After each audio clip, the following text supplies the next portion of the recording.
Hello everyone, and welcome back to the Fabrication Shop. Today we'll be finishing up the construction of our Astrocam 110 nose camera. If you're new to the channel, we want to encourage you to subscribe and hit the bell so that you can be notified when we drop our next video.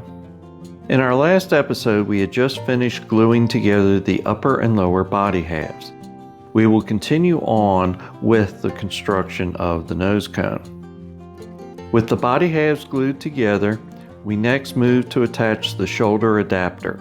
Perform a dry fit test first, and then apply some tube glue to the inside of the adapter.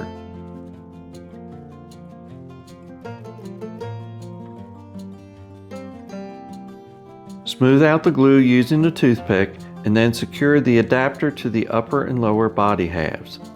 Make sure the film advance gear still turns freely.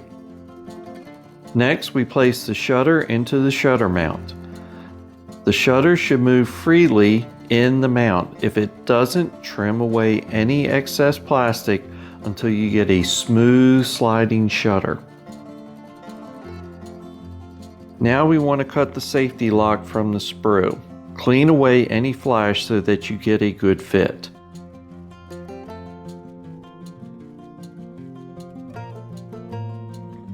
Then place the shutter mount into the camera assembly.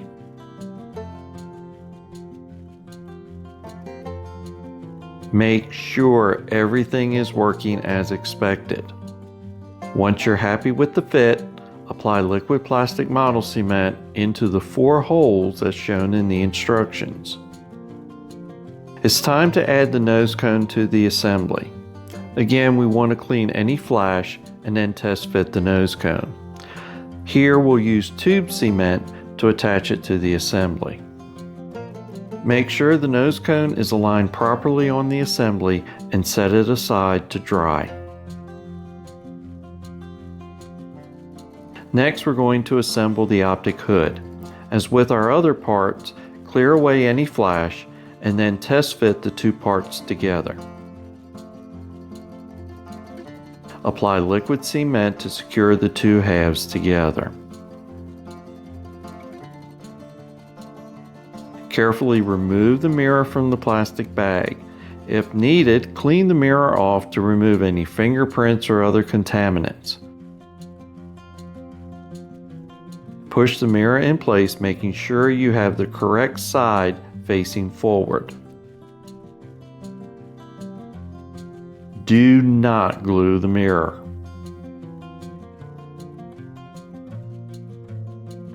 We're now going to attach the spring to the shutter post. Push the spring down until it is just above the body halves. The shutter should now move across the lens in a rapid fashion. Make sure the shutter moves freely. Adjust the spring height as needed. Now we'll place the optic hood on top of the assembly. The shutter cord should be located in the small hole at the back of the hood. Use liquid cement to secure the hood to the assembly. Make sure the shutter cord moves easily back and forth under the hood. Also, check the film advance gear that it still rotates freely. And that's it. The Astrocam 110 camera assembly is now complete. Set the entire thing aside and allow it to dry completely. That concludes this episode on the Astrocam 110 camera construction. In our next episode, we'll begin construction of the Delta II launch vehicle. If you've enjoyed this video, and if you like what we're doing here, please click on the like and subscribe buttons. If you hit the bell, you'll be notified when we drop our next video. So until next time, wishing you all the best, and take care.